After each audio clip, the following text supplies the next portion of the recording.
When you think about the tremendous impact that COVID-19 has had on all businesses, but especially minority-led businesses, we've lost a little over 40% of our businesses. And when you look at Durham, Durham has seen a major loss. And so one of the things that I hope to be a part of is sort of building back and building back better. And for me, just the simple task of watching the news is a constant reminder of the systemic, historic disparities that we see from just every area of our society when it comes down to Black and brown people.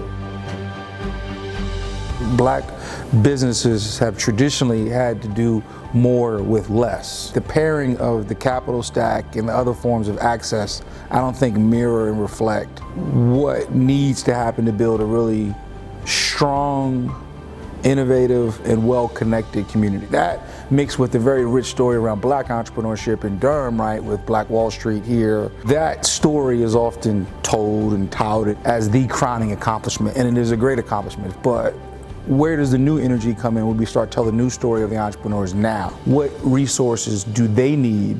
What innovations do they currently have, or are they building, and how are they being paired and better sourced? For us, we've been really motivated by the story of Black Wall Street. It's why we're headquartered here. So much of what we're doing is around the mission and is around the heritage and the legacy that we're trying to live into. And it's significant because this is a building and a company that has certainly stood the test of time. It has been around for over 120 years, and we think that the next generation of entrepreneurs and innovators will too benefit from tapping into that history and legacy. To me, inclusiveness means access. So inclusiveness is opening the doors and giving someone the same opportunity to reach and grab and utilize and explore the same resources as the person next to them.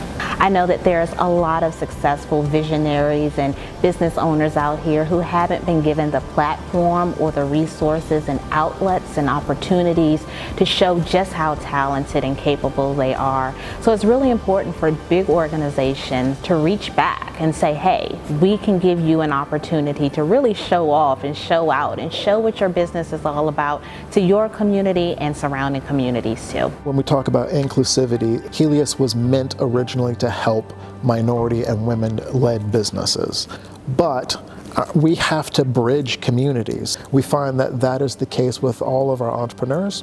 They have to not only be a community with themselves, with all of the other entrepreneurs around them and the people in their neighborhoods, but they also have to be a community with people with access to capital and people with knowledge. That's what we're for, and so we can put those people together. And so our community is ever growing, and that's exactly what we want. The Black Entrepreneurship Council is an organization that has been developed through NC IDEA. We are thankful for their foresight in seeing that there is a need to expand Black entrepreneurship within North Carolina. Our work is really finding those Black businesses and bringing them into the NC IDEA fold and providing them with grant-based access to capital so that they can flourish and bring all of that success and impact back into their own communities. There's a lot of lip service paid to capital and not always a lot of motion and movement. And I think NC IDEA, for one thing, they put their money where their mouth is, time in and time again. It's a nod to Durham, it's a nod to the region, it's a nod to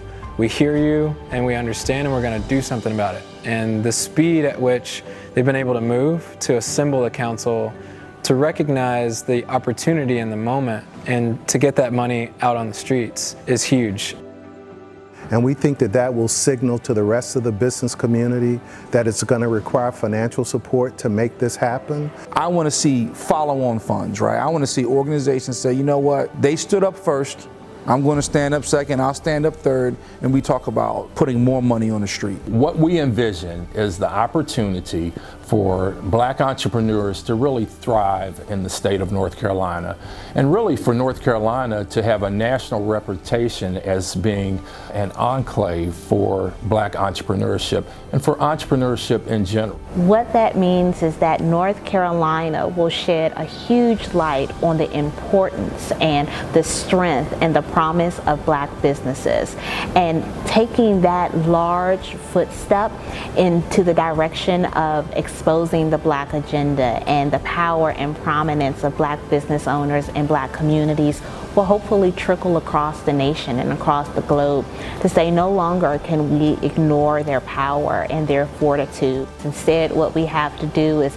put a welcome mat in front of our businesses, in front of our banks, in front of our communities, and say, if you can solve a problem, if you have the talent and the capability and the willingness, you are welcome here.